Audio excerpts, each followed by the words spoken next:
नमस्कार दोस्तों, स्वागत है आप सभी का हमारे YouTube चैनल पर। दोस्तों, आज की वीडियो में हम स्थानीय शासन संस्थाएं के बारे में जानने वाले हैं। तो चलिए आज का वीडियो प्रारंभ करते हैं। पंचायती राज। पंचायती राज जो है एक दर्शन और विचारधारा है। यह केवल शासन स्वशासन तक सीमित विचार नहीं है, इसका व्यापक अर्थ है और यह प्रत्यक्ष लोकतंत्र का पर्याय भी है। यह गांधी जी और विनोबा भावे के सर्वोदयी शासन का पर्याय है। यह शासन सत्ता को आम लोगों तक पहुंचाने का साधन है, अर्थात यह सहभागी लोकतंत्र का भी पर्याय माना जा सकता है। अब देखते हैं कि पंचायती राज का ऐतिहासिक विकास कैसे हुआ। तो सर्वप्रथम वर्ष 1870 में लॉर्ड मेयो ने भारत में स्थानीय शासन लागू करने की अनुशंसा की थी। लॉर्ड रिपन के कार्यकाल में पहली बार स्थानीय शासन बोर्ड की स्थापना हुई, जो स्थानीय शासन के विकास में एक महत्वपूर्ण संरचनात्मक उपलब्धि मानी जाती है। राष्ट्रीय आंदोलन में महात्मा गांधी ने भी पंचायती राज को अत्यंत लोकप्रिय बना दिया था। संविधान सभा में पंचायती राज व्यवस्था का समर्थन प्रसिद्ध गांधीवादी श्रीमन नारायण अग्रवाल ने किया और पंचायती राज को संविधान के निर्देशक तत्वों के भाग में सम्मिलित किया गया। स्वतंत्र भारत में पंचायती राज का विकास कैसे हुआ, यानी कि कैसे इसे संविधान में जगह मिली, इन सबको भी देख लेते हैं। तो स्वतंत्र भारत में ग्रामीण जनता के जीवन स्तर में वृद्धि के लिए फोर्ड फाउंडेशन संयुक्त राज्य अमेरिका की मदद से वर्ष 1952 में सामुदायिक विकास कार्यक्रम एवं राष्ट्रीय विस्तार सेवा कार्यक्रम को लागू किया गया। सामुदायिक विकास कार्यक्रम के अंतर्गत ग्रामीण लोगों को सस्ते बीज और बेहतर तकनीकी सुविधाएं देने का भी प्रयास किया गया, परंतु यह कार्यक्रम जो सामुदायिक विकास कार्यक्रम प्रारंभ किया गया था, जितनी अपेक्षा थी कि इसको सफलता मिलेगी, उतनी सफलता नहीं मिली। इसलिए सामुदायिक विकास कार्यक्रम के बेहतर क्रियान्वयन के लिए बलवंत राय मेहता कमेटी का गठन किया गया और बलवंत राय मेहता कमेटी ने निम्न अनुशंसाएं दी। पहला, उन्होंने कहा कि त्रिस्तरीय पंचायती राज की स्थापना की जाए। इसके अंतर्गत ग्राम पंचायत का जो चुनाव होगा वह प्रत्यक्ष एवं सीधा होगा, जबकि पंचायत समिति एवं जिला समिति का चुनाव जो होगा अप्रत्यक्ष यानी परोक्ष रूप में होगा। नियोजन व विकास की सभी गतिविधियां जो थी इन संस्थाओं को सौंप दी जाएंगी। उनकी ये 3 मुख्य अनुशंसाएं थी।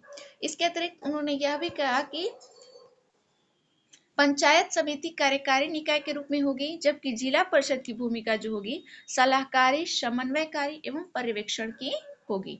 जिला परिषद का चेयरमैन जो होगा वह जिलाधिकारी होगा और इन संस्थाओं के प्रभावी कार्यक्रम के लिए उन्हें पर्याप्त संसाधन जो है वह स्थानांतरित किए जाएंगे और भविष्य में शक्तियों का विकेंद्रीकरण किया जाएगा।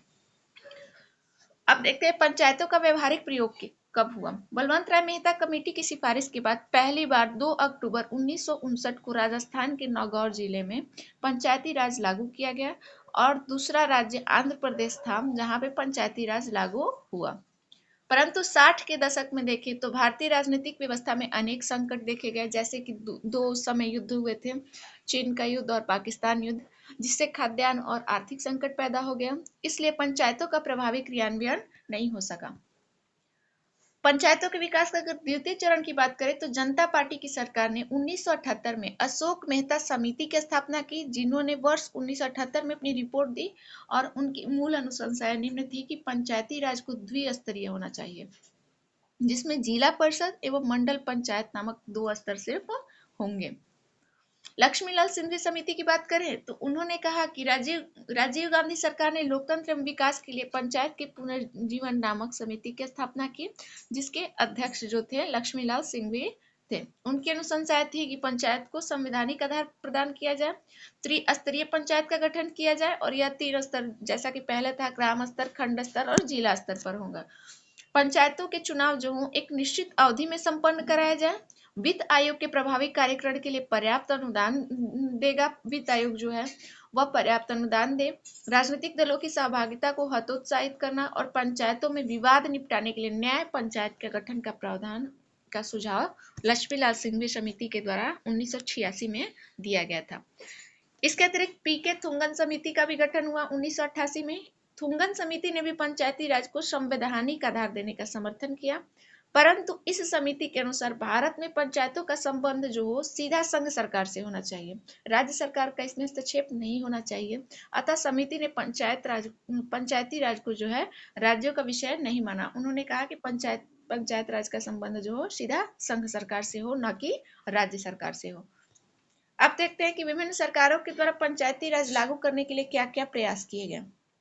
राजीव गांधी की सरकार ने वर्ष 1989 में लोकसभा में 64वां संविधान संशोधन विधेयक प्रस्तुत किया, जो भारी बहुमत से पारित लोकसभा से तो हो गया, परंतु राज्यसभा में यह पारित नहीं हो पाया। विश्वनाथ प्रताप सिंह ने भी पंचायती राज को शक्तिशाली बनाने के लिए 1990 में मंत्रियों का एक सम्मेलन आयोजित किया और वर्ष 1990 में ही सरकार ने लोकसभा में संविधान संशोधन विधेयक प्रस्तुत किया, परंतु उनकी सरकार गिर गई।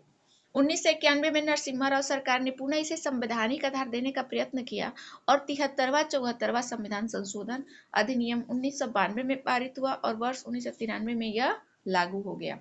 यह संविधान संशोधन लागू होने के बाद पहली बार मध्य प्रदेश राज्य में चुनाव हुए और 73वां संविधान संशोधन 24 अप्रैल 1993 को तथा 74वां संविधान संशोधन 1 जून 1993 को लागू किया गया। अब देखते हैं कि 73वें संविधान संशोधन के तहत क्या क्या प्रावधान है। पंचायती राज्य जो है वह राज्य सूची का विषय है, एक यह प्रावधान किया गया। दूसरा यह था कि 73वें संविधान संशोधन के द्वारा संविधान में भाग 9 तथा 11वीं अनुसूची को जोड़ा गया। राज्य सूची के 29 विषय पंचायतों को सौंप दिए गए और त्रिस्तरीय पंचायती राज की स्थापना की गई। परंतु 73वें संविधान संशोधन के द्वारा यह भी प्रावधान किया गया कि जिन राज्यों की आबादी 20 लाख से कम है वहां 2 स्तर के पंचायती राज्यों की स्थापना की जाएगी और ऐसे जो राज्य हैं राज्य देखे जा सकते हैं। तो दोस्तों अगले वीडियो में हम पंचायती राज के कार्यकाल, उनकी नियुक्ति कैसे होती है, सबके बारे में देखते हैं। आज का वीडियो यहीं पे समाप्त करते हैं। थैंक यू दोस्तों।